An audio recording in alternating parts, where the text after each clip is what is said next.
Ẹ kú dédé àkókò yìí gbogbo olólùfẹ́ ìkànnì Jígí Alára 24 tó kalẹ̀ sí ìlú Ìbàdàn ní ìpínlẹ̀ Ọ̀yọ́, ilé tí a ti ń sọ̀rọ̀ bí àkọlé ìtàn tó jẹ́ wípé pẹ̀lú ìmísí Odùduwà ní gbogbo ọ̀rọ̀ tí ó ń jáde ní ẹnu wa.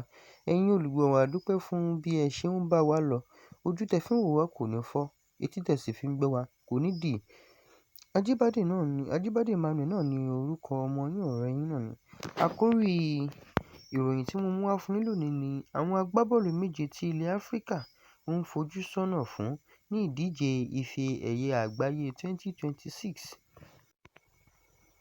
Orílẹ̀-èdè ilẹ̀ Áfíríkà 10 ni yóò kópa nínú ìdíje ife ẹ̀yẹ àgbáyé ọdún 2026 lẹ́yìn tí wọ́n ti mú àlékún bá iye orílẹ̀-èdè tó lè kópa níbi ìdíje náà wọ 52. Ní ọdún 2022 ni Morocco fi ìtàn balẹ̀ bí orílẹ̀-èdè Áfíríkà tí ó máa kọ́kọ́ dé ìpele tó kángun síbi àṣekágbá ìyẹn semi-finals. Ìgbà àkọ́kọ́ nìyí tí Cape Verde máa kópa nínú ìdíje ife ẹ̀yẹ àgbáyé nígbà tí DR Congo ń kópa fún lẹ́yìn ọdún 1974 tí wọ́n ti kópa kẹ́yìn. Jígí Alára náà sì wá ṣe àgbéyẹ̀wò àwọn agbábọ́ọ̀lù méje láti fojú sọ́nà fún níbi ìdíje ife ẹ̀yẹ àgbáyé tó máa wáyé ní àwọn orílẹ̀-èdè United States, Mexico àti Canada láti ọjọ́ 11 oṣù kẹfà ọdún 2026. Alákọ̀ọ́kọ́ wọn ni Antonio Semenyo, ọmọ Ghana, ẹni tó ń gbá ọwọ́ iwájú fún ẹgbẹ́ agbábọ́ọ̀lù Manchester City náà pàdánù láti gba ife ẹ̀yẹ Premier League ní sáà tó ṣẹ̀ṣẹ̀ parí yìí. A mọ̀ pé ó dá bẹ́ẹ̀ lára láti mú ẹgbẹ́ agbábọ́ọ̀lù náà gba ife ẹ̀yẹ FA mọ́ Chelsea lọ́wọ́. Ẹni ọdún 24 náà tó darapọ̀ mọ́ Manchester City ní oṣù kínní ọdún yìí ni ó kópa nínú ìdíje náà lẹ́yìn tó dá nínú líìgì tó ṣẹ̀ṣẹ̀ parí pẹ̀lú bó ṣe jẹ góòlù 7 nínú 17 tó ṣakitiyan rẹ̀. Ẹlẹ́ẹ̀kejì ni Yon Diomande, ẹni ọdún 19 náà tó jẹ góòlù 2 tó sì ṣe ìrànwọ́ fún góòlù 8 ó sì mú kí agbábọ́ọ̀lù rẹ̀ RB Leipzig gbé ipò kẹta kí wọ́n sì lè kópa nínú ìdíje Champions League. Fún ìdí èyí, wọ́n ti ń gbìyànjú láti fi owó ńlá gbé e lọ sí àwọn ẹgbẹ́ agbábọ́ọ̀lù bíi Liverpool àti Chelsea.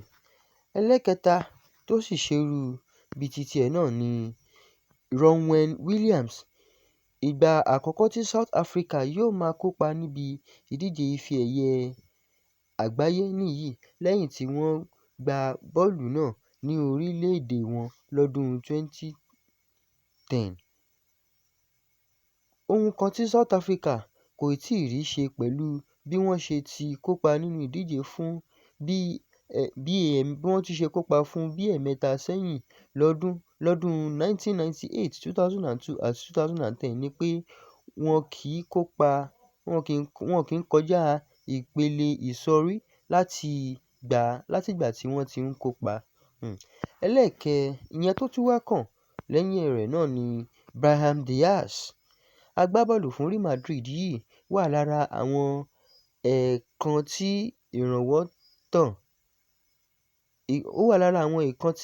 ìràwọ̀ wọn tàn níbi ìdíje AFCON 2025. Ó jẹ góòlù 5 láti mú kí orílẹ̀-èdè rẹ̀ wọ ìpele àṣekágbá àmọ́ tó níṣe láti ṣe báyìí. Ìyẹn tó tún kàn tí a tún máa mú náà ni Ibrahim Diaz, ọmọ Morocco. Agbábọ́ọ̀lù fún Real Madrid yìí ó wà lára àwọn èèkàn tí ìràwọ̀ wọn tàn dáadáa ní inú eré ìdárayá yìí tíràwọ̀ wọn tàn níbi ìdíje AFCON 2025. Ó jẹ góòlù 5 láti mú kí orílẹ̀-èdè rẹ̀ wọ ìpele àṣekágbá àmọ́ tó ní iṣẹ́ láti ṣe báyìí. Ẹni ọdún 26 náà kò ríbi jẹ pẹnarítì tí orílẹ̀-èdè rẹ̀ rí tako Senegal lásìkò tí ìfẹsẹ̀wọnsẹ̀ náà ti ń parí lọ. Níbi àsọlẹ̀ Senegal, Edouard Mendy mú bọ́ọ̀lù náà mọ́ ọ lọ́wọ́. Ìyẹn náà tó tún fi ara pẹ́ Ismaïla Sarr, ọmọ Senegal, ẹni ọdún 28 yìí jẹ́ ògbóǹtarìgì nídìí bọ́ọ̀lù tí ògo rẹ̀ sì hàn gidi fún Crystal Palace ní sáà yìí. Ó ṣe ìrànwọ́ fún Eagles láti gba ife ẹ̀yẹ àkọ́kọ́ ní Yúróòpù pẹ̀lú UEFA Conference League. Ìyẹn tó kàn tá sì tún sì máa mú ni Omar Mamouche, ẹni ọdún 27 tí wọ́n ti rà láti darapọ̀ mọ́ Man City láti Frankfurt ní oṣù kìíní ọdún tó kọjá. Àmọ́ Mamouche ṣèrànwọ́ fún Pep Guardiola láti gba ife ẹ̀yẹ FA ní sáà yìí.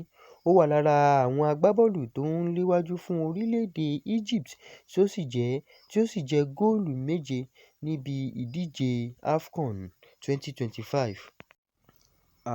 Báyìí ni a rí mọ́ fún orí ìròyìn ti tòní. Ẹ ṣé bẹ́ẹ̀ ṣe ń bá wa kálọ. Ó dàbọ̀.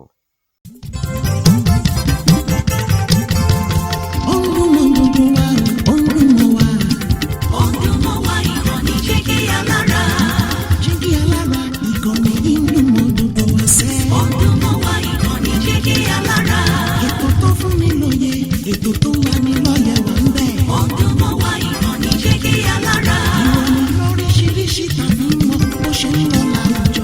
Ọdún mọ́ wá ìkànnì Jígí Alára. Ìkànnì Jígí Alára. Jígí Alára. Jígí Alára. Jígí Alára. Ìkànnì Jígí Alára 24 bàbá gbogbo.